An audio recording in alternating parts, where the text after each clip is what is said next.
આઈપીઓની season ફૂલ fledged ચાલી રહી છે. વધુ એક ઇન્ટરેસ્ટિંગ આઈપીઓ જે છે તે તમે આજે જોઈ રહ્યા છો તે છે મેપ માય ઇન્ડિયા, અને ખાસ તેઓનું ઓએફએસ આપણને અહીંયા જોવા મળી રહ્યું છે.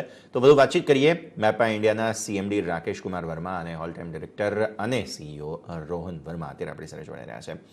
आप दोनों का स्वागत है. राकेश, रोहन, सीएनबीसी बाजार पर, और सबसे पहले तो ऑलमोस्ट गुड आफ्टरनून मैं आपको विश करना चाहूँगा.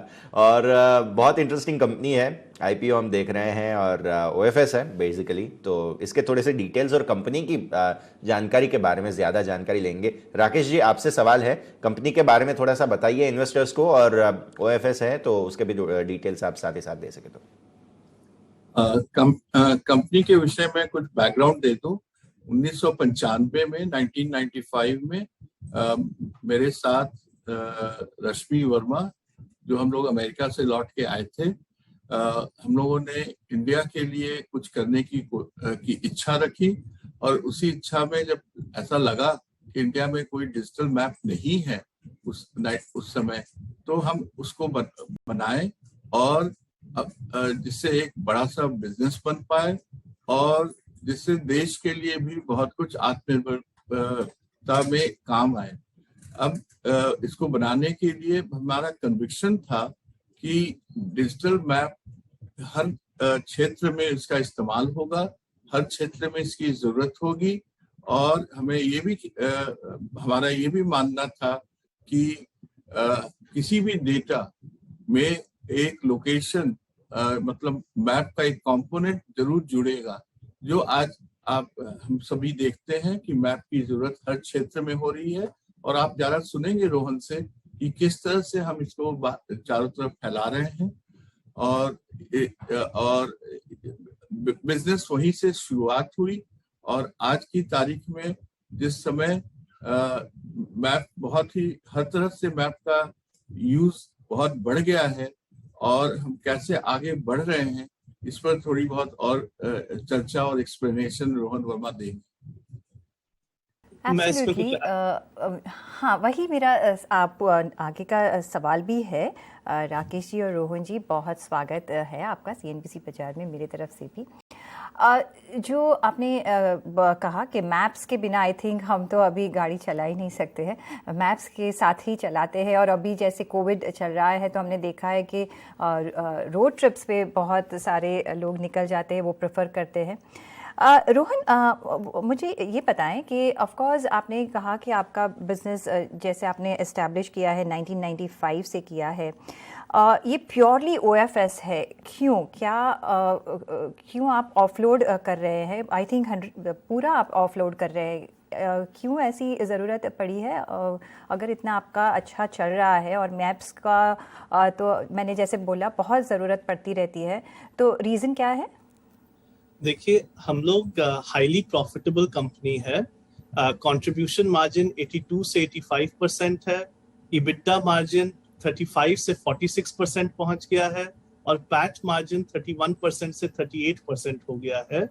हमारा कैश जनरेशन बहुत हो रहा है कंपनी में ही.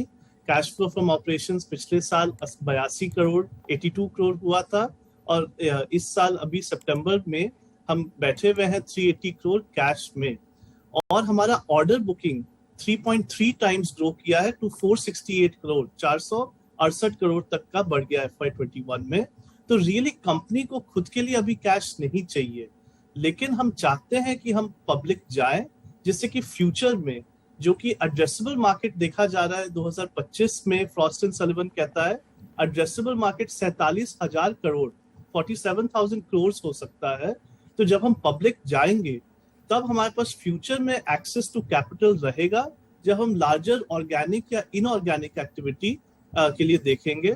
तो इसीलिए हमें कंपनी में प्राइमरी नहीं जरूरत है, बट एक साइजेबल पूल बनाने के लिए हमने 18.9% कंपनी का ओएफएस पे रखा हुआ है. और साथ ही साथ प्रमोटर्स ने 31% स्टेक प्री आईपीओ से अपना स्टेक बढ़ाया है टू 53%, जो कि दिखाता है कि हमारा भी कुछ लॉन्ग टर्म बहुत कन्विक्शन और कॉन्फिडेंस है हमारे बिजनेस में. ओके सर, हमारी ये बातें तो हो रही है. अब सारे साथ हम ये जानना चाह रहे हैं कि जो B2B आपका मोस्टली जो है वो सारा कारोबार जो है वो हम देख रहे हैं, कोई नए वर्टिकल्स की ओर आगे बढ़ने की आने वाले वक्त में कोई संभावनाएं हैं? राकेश जी, आपसे सवाल रहेगा। और क्या कोई नए प्रोडक्ट्स आप कोई लॉन्च कर रहे हैं? हमारे पोर्टफोलियो को थोड़ा सा और आप अच्छे से समझाएं, राकेश जी। देखिए, हम B2B और B2B2C सेगमेंट में हैं। ओके।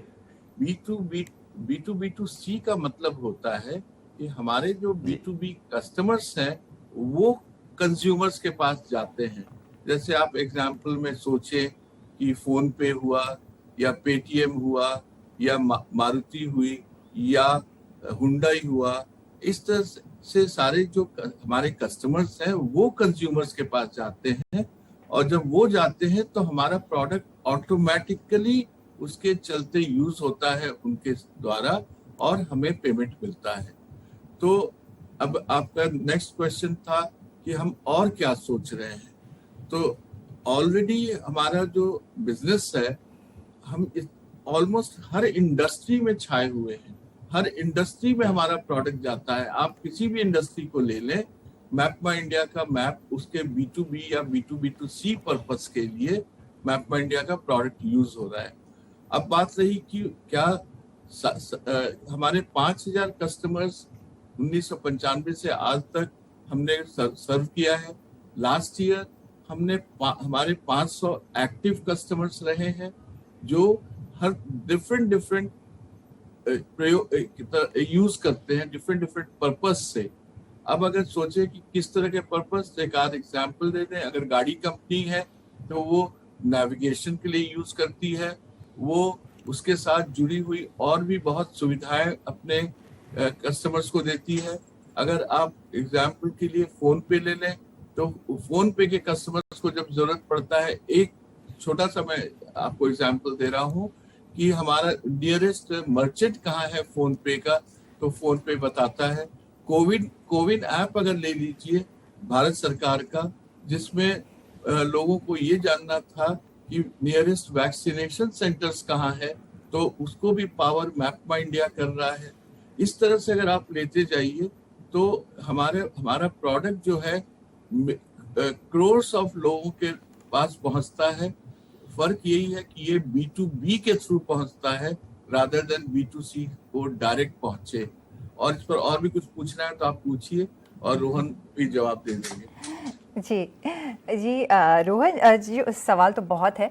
तो मैं दूसरा जो पूछना चाहूँगी कि अगर हम मैप के बारे में अगर सोचते हैं तो पहली चॉइस हमारी ऑफ कोर्स गूगल मैप्स पे होती है। तो क्यों लोगों को जाना चाहिए आपके मैप के ऊपर जब भी हम इंडिया में हैं तभी, और कैसे कंपटीशन आप फेस कर रहे हैं? और आपने दूसरा बोला कि आप कैश रिच है, तो अगर ग्रोथ के फिगर्स देखें तो इतने अच्छे नहीं देखने को मिल रहे हैं, उसका रीज़न क्या है? हाँ, दो चीज। एक तो कि हमारे मैप्स ज्यादा एक्यूरेट और कॉम्प्रिहेंसिव और फीचर रिच और एडवांस्ड है।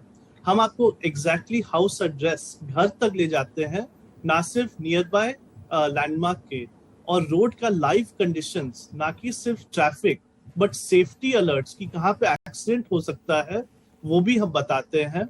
हम सिर्फ 2D मैप नहीं देते हैं, हम 3 डायमेंशनल मैप देते हैं, और हम high definition 360 degree real view type के सर्विसेज भी देते हैं। दूसरी ये बात है कि हमारा रेवेन्यू ग्रोथ बहुत अच्छा हुआ है। आप देखो कि 135 करोड़ FY19 से 152 करोड़ FY21, जिसमें 3 महीने ऑटोमोटिव का लॉकडाउन था, और FY22 का फर्स्ट हाफ में देखिए तो 100 करोड़ का रेवेन्यू हुआ है बनस्पत 150 करोड़ प्रीवियस ईयर में, तो 70% के आसपास ग्रोथ हो रहा है। ऑर्डर बुकिंग हमारा 3.3 टाइम्स बढ़ा है टू 468 करोड़ इन FY21, तो ऑर्डर बुकिंग में भी ग्रोथ हुआ है। और प्रॉफिटेबिलिटी अगर देखिए, पूरे साल में 60 करोड़ अगर FY21 में हुआ, उसके पहले साल 23 करोड़ हुआ, और FY21 के ही पहले हाफ में 46.7 करोड़ हो गया है। तो ऑर्डर बुकिंग, रेवेन्यू या प्रॉफिटेबिलिटी, सब में मैप इंडिया का ग्रोथ अच्छे से हो रहा है। और हमारे प्रोडक्ट्स मोर डिटेल्ड हैं, B2B कस्टमर्स के लिए ज्यादा कॉम्प्रिहेंसिव है, हम ज्यादा टाइप के फैसिलिटीज यूजर्स देते हैं। वो दूसरे वाले सिर्फ एक B2C ऐप है, लेकिन FMCG कंपनी को, goods and service tax network देश के, इसरो को, या गाड़ी कंपनी को जब कोई इंटीग्रेटेड सोल्यूशन चाहिए होता है तो वो मैपमेंडिया दे सकता है। एप्स जो इतने सारे आ रहे हैं उनको हम एपीआईज देते हैं जिससे कि हम ऐप के अंदर जाएं, और हमें इसीलिए पैसे दिए जाते हैं पर व्हीकल पर ईयर या पर एपीआई ट्रांजैक्शन या पर यूज केस पर ईयर।